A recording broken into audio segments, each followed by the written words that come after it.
रियासत आंध्र प्रदेश स्टेट वक्फ board chairman Abdul अजीज की क़यादत में चलाए जा रहे तालीम हुनर प्रोग्राम को रियासत भर से ज़बरदस्त रिस्पॉन्स मिला। इसका खुलासा रियासत आंध्र प्रदेश के वक्फ बोर्ड मेंबर व्यापारी जाकिर अहमद ने प्रेस मीट के जरिए बताया।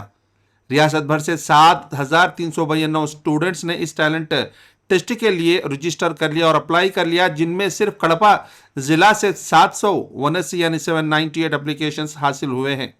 उन्होंने कहा कि 17/5/2026 को दोपहर 2 बजे यानी कल इतवार को 2 बजे से शाम 5 बजे तक ये एग्ज़ाम चलेगा और उन्होंने ये भी स्टूडेंट से गुजारिश की है कि वो 1 घंटा पहले एग्ज़ाम सेंटर पहुंच जाए।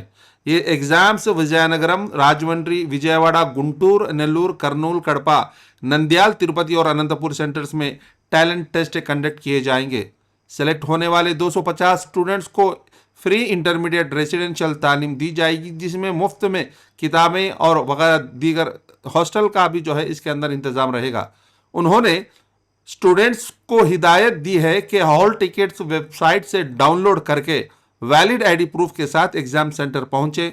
मुस्लिम माइनॉरिटी स्टूडेंट्स के रोशन मुस्तकबिल और तालीमी तरक्की के लिए रियासत आंध्र प्रदेश के चीफ मिनिस्टर नारा Chandrababu Naidu, minority welfare minister NMD Farooq और आंध्र प्रदेश के वक्फ बोर्ड के चेयरमैन अब्दुल अजीज की हिदायत पर तालीम हुनर स्कीम शुरू की गई है।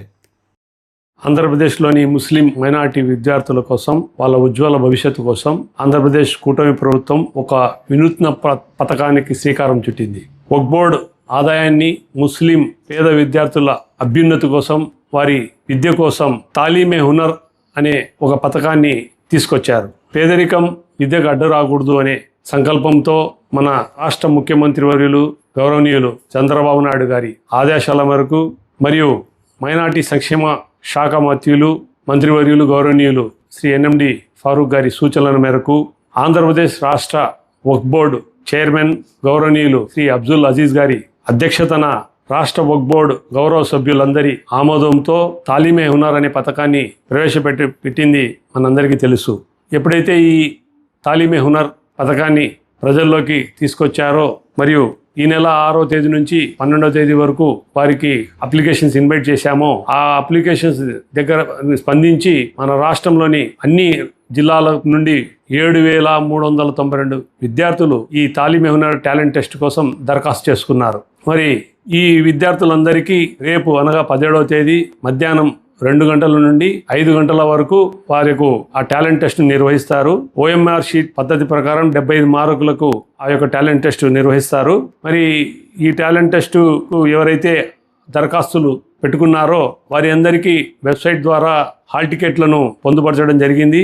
ఎవరైతే ఇప్పటి వరకు కూడా హాల్ టికెట్లు తీసుకోలేదో వారందరూ ఎంత వీలైతే అంత తొందరగా హాల్ టికెట్లను డౌన్లోడ్ చేసుకొని రేపటి పరీక్ష కోసం సన్నద్ధం కావాలని కోరుతున్నాము. మరి ఈ 7,392 మంది విద్యార్థులకు మన ఆంధ్ర రాష్ట్రంలోని 10 జిల్లా కేంద్రాల్లో ఎగ్జామ్ నిర్వహిస్తున్నాం. అందులో రాజమండ్రి, విజయవాడ, విజయనగరం, గుంటూరు, నెల్లూరు, కర్నూలు, కడప, నంద్యాల, తిరుపతి, అనంతపూర్ కేంద్రాల్లో ఈ టాలెంట్ టెస్ట్ను నిర్వహిస్తాము. విద్యార్థులతో మా హాల్ టికెట్లను తీసుకొని ఆ హాల్ టికెట్లతో పాటు వారి ఒక ఐడెంటిటీ కార్డు, ఆధార్ కార్డు తీసుకొని ఎక్కడైతే వాళ్ళకు ఎగ్జామ్ హాల్స్ కేటాయించారో ఆ ఎగ్జామ్ హాల్ దగ్గరికి రావాల్సిందిగా మనవి.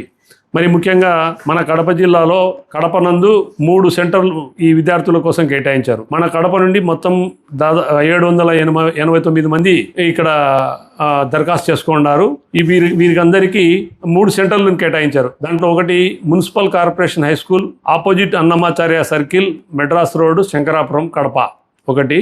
రెండవది municipal high school Gandhinagar, APHP colony, Dongala Cheruvu, Erramukkapalli, Kadapa. మూడవ centre municipal corporation Urdu boys high school, municipal stadium road, Chinna Chowk, Kadapa. ఈ 3 సెంటర్లలో గాను ఒక సెంటర్లో 336 మంది, ఇంకో సెంటర్లో 240 మంది, మూడో సెంటర్లో 213 మంది విద్యార్థులు రేపు పరీక్ష రాయబోతున్నారు. మరి ఈ యొక్క విద్యార్థులకు మా వక్ఫ్ బోర్డు సభ్యుల తరపున నేను జాకిర్ అహ్మద్ గౌరవ సభ్యుని అందరికీ రేపటి ఎగ్జామ్స్కు అందరికీ వాళ్ళకి ఆల్ ద బెస్ట్ తెలియజేస్తున్నాము. వారిలో ఎవరైతే ప్రతిభ కనపరుస్తారో ఆ ప్రతిభ కనపరిచిన విద్యార్థుల్లో ఈ 7,400 మందిలో 250 మంది విద్యార్థులను మేము ఎన్నుకోబడతారు. ఆ 250 మంది విద్యార్థులను కార్పొరేట్ రెసిడెన్షియల్ కాలేజీల్లో అంటే నారాయణ, చైతన్య లాంటి కాలేజీల్లో నెల్లూరు, విజయవాడ, విశాఖపట్నం కేంద్రాల్లో వాళ్లకు రెసిడెన్షియల్ కాలేజీలు మేము వాళ్ళకు అన్ని వసతులు, ఆ ఫీజు, బుక్కులు, తర్వాత అన్ని వాళ్ళకు హాస్టల్కి అయ్యే ఖర్చులన్నీ భరాయిస్తాం. ప్రతి విద్యార్థికి దగ్గర 2 నుంచి 2.5 లక్ష ఖర్చు అవుతుందని మా అంచనా. ఫస్ట్ సంవత్సరం గాను 250 మంది విద్యార్థులను మేము ఎన్నుకుంటాము. తర్వాత మరొక సంవత్సరం నెక్స్ట్ ఇయర్ ఇంకొక 250 మంది విద్యార్థులను మేము ఎన్నుకోబడతాం అనమాట. అలాగా ప్రతి సంవత్సరం 500 మంది విద్యార్థులకు దగ్గర అందాజుగా వక్ఫ్ బోర్డు వచ్చే ఆదాయంలో దగ్గర 10 కోట్ల రూపాయలు వారి కోసం వెచ్చించే ఒక ప్రణాళికను మా వక్ఫ్ బోర్డు అధ్యక్షులు, చైర్మన్ గారు శ్రీ అబ్దుల్ అజీజ్ గారు ఒక పథకాన్ని ఏర్పాటు చేశారు. ప్రెస్ మీట్ ద్వారా నేను అందరికీ తెలియజేయడం అనగా ప్రతి ఒక్కరూ ఈ యొక్క అవకాశాన్ని సద్వినియోగం చేసుకొని ఎగ్జామ్ ఖచ్చితంగా రాసి వారి యొక్క ఉజ్వల భవిష్యత్తును నిర్ణయించుకోవాలని నేను ఈ వీడియో ద్వారా అందరికీ రిక్వెస్ట్ చేసుకుంటున్నాను. ముఖ్యంగా ముస్లిం బీపీఎల్ స్టూడెంట్స్ అంటే బిలో పావర్టీ లైన్లో ఉండే స్టూడెంట్స్ ఎవరికైతే తెల్ల రేషన్ కార్డు ఉందో ఆ తెల్ల రేషన్ కార్డు ఉన్న ప్లస్ ఇన్కమ్ సర్టిఫికేట్ ఉన్నవారు ఎవరైతే దీనికి దరఖాస్తు చేసుకున్నారో వాళ్ళందరికీ ఇదంతో ఉపయోగకరంగా ఉంటుంది. తర్వాత భవిష్యత్తులో వారి ఒక మంచి భవిష్యత్తు రూపొందబడిపోతుందని నేను ఆశిస్తూ రేపు పరీక్ష రాయబోయే అందరి విద్యార్థులందరికీ నా తరపున మరియు నా వక్ఫ్ బోర్డు సభ్యుల తరపున మా చైర్మన్ అబ్దుల్ అజీజ్ తరపున ముఖ్యంగా ఈ పథకాన్ని ఆమోదించి పేదలందరికీ అందుబాటులో తెచ్చిన గౌరవనీయులు మన నవ్యాంధ్రప్రదేశ్ నిర్మాత గౌరవనీయులు మన చంద్రబాబు నాయుడు గారు రాష్ట్ర ముఖ్యమంత్రి వర్యులకు, తర్వాత మైనార్టీ సంక్షేమ శాఖ మంత్రివర్యులు గౌరవనీయులు మన ఎన్ఎండి ఫారూక్ గారికి, మరి కూటమి ప్రభుత్వం డిప్యూటీ సీఎం పవన్ కళ్యాణ్ గారికి ఈ సందర్భంగా మరి ముఖ్యంగా వాళ్లకు ధన్యవాదాలు, కృతజ్ఞతలు తెలియజేస్తూ విద్యార్థులందరికీ ఆల్ ద బెస్ట్, శుభాకాంక్షలు.